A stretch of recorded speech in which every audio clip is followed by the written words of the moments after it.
guys think Dungeons and Dragons? Do you think adventuring into the far unknown, dealing with unspoken horrors that could kill a man, elf, or dwarf?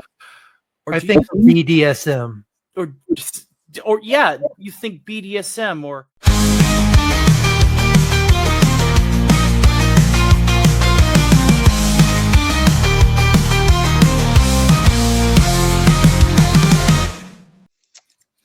Dungeon crawling and monster girl romance game RIZZED Dungeons Skeleton Key to My Heart is announced.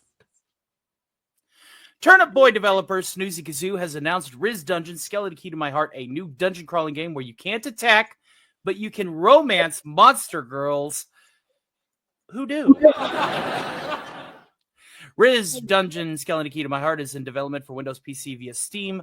The release set sometime for early next year in the first quarter of 2026. Here's a rundown of the game, plus its revealed trailer. Your evil Dragon X has stolen your stuff, and she ran all the way to the bottom of the dungeon, even though she knows you can't fight very well. Ugh.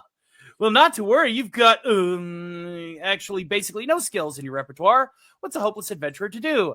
Ask that really pretty slime girl over there to help. Surely fluttering your eyelashes won't change anything unless... Play as Taffy, a hopeless weakling flirt who dives into a sprawling dungeon full of monster girls with way too much personality, build relationships, survive battles, mostly thanks to them, and try not to make your party jealous or worse, sulking. Aw, dungeon crawling equals meet cute, right? Fighting is hard, so flirt instead. Recruit monster girls into your party by rizzing them up, a declaration so bold that it can melt even the iciest monster girls' hearts, provided you don't fumble at the last minute. Friends with benefits. The benefits are fighting for me. After recruiting a monster girl to your side with your overflowing Rizz, they'll join your party full of other monster girls, manage their personalities. They fight for you, giving them just the right amount of the kind of attention, or else they might just start fighting each other. Girls' nights, after long days of dungeon delving, unwind at the end with sleepovers, quiet moments with a chosen monster girl where you can talk, learn lore, and make meaningful choices that draw you closer to them, or don't. It's your heart on the line. Are they at least going to rip it out? Come on.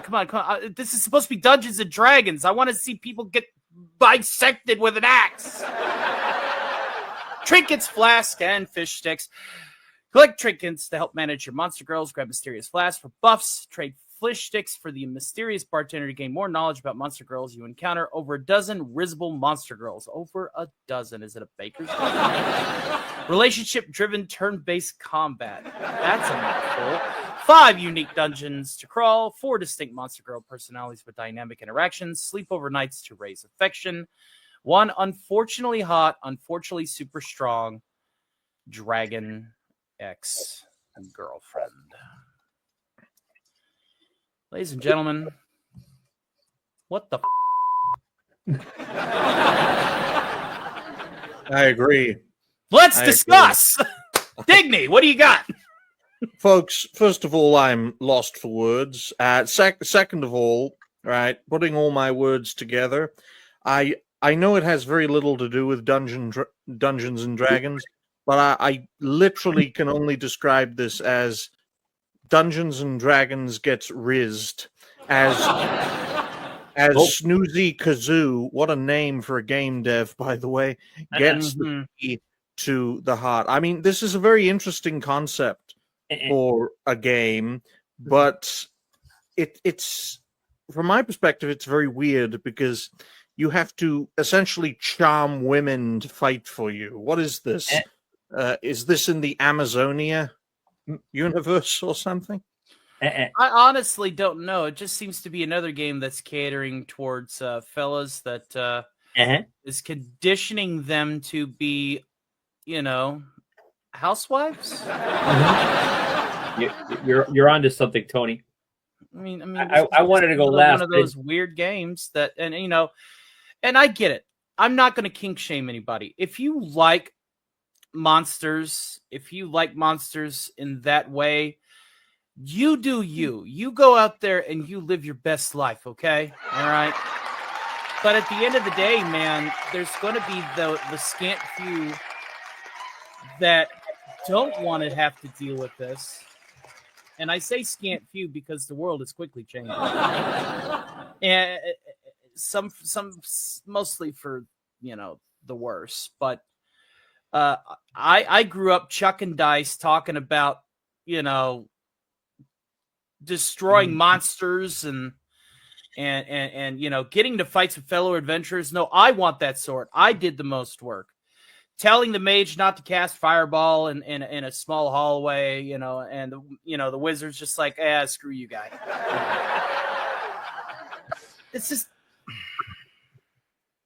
it doesn't make sense to me, and it's sad that we, you know, are getting away from that. For those of you who have been watching Dungeons and Dragons flounder, you know, I get it.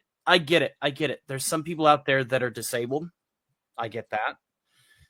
But if you know, and again, I don't want to sound, you know, pretentious or, dare I say, bigoted when I say, if I were paraplegic, if I had a spinal injury, if I couldn't move my legs and I was chucking dice, I would want to be the biggest, baddest, strongest motherfucker. I would be a barbarian kicking down doors and being a hero. I wouldn't want to be in a wheelchair in a game where such wounds could be healed by your nearest cleric or church.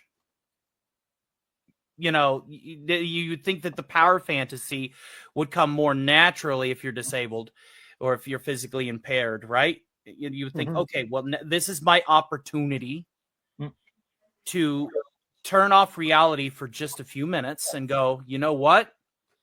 When I close my eyes and I'm chucking my dice and I'm erasing and writing these stats on this piece of paper here, I'm a god killer. I'm a dragon slayer. I'm a zombie destroyer. I'm not somebody who's still bound to these wheels. Well, as someone who had their reality destroyed, I haven't chucked dice in a while, but I can make it clear right here, right now. D&D and all of its variants have been unfortunately poisoned in recent years, and the only way to really deal with it is to draw that poison out. And you know, I know Son of Mars wanted to wait until last for his perspective, but he seemed very eager earlier on to get his piece across. So yeah, I'm just like, I wanted to wait. I want to let Theta and Shrub. I mean, and he Scooby wants first, he wants to be the punchline. You want to be the punchline to the end? Yeah, I gotta wait. I gotta wait. All right, number one. What have you got for us? I mean, I think it's been said already. No king shaming, but for what it's worth, I mean, Wizards of the Coast has been going downhill for a long time. All of their properties, they are just a bunch of propaganda machines, and they obviously have some kind of propaganda built up in this. I don't know if it has to do with the whole rainbow side of things. If you get my drift, or if it's just something that they're adding to it. Who knows?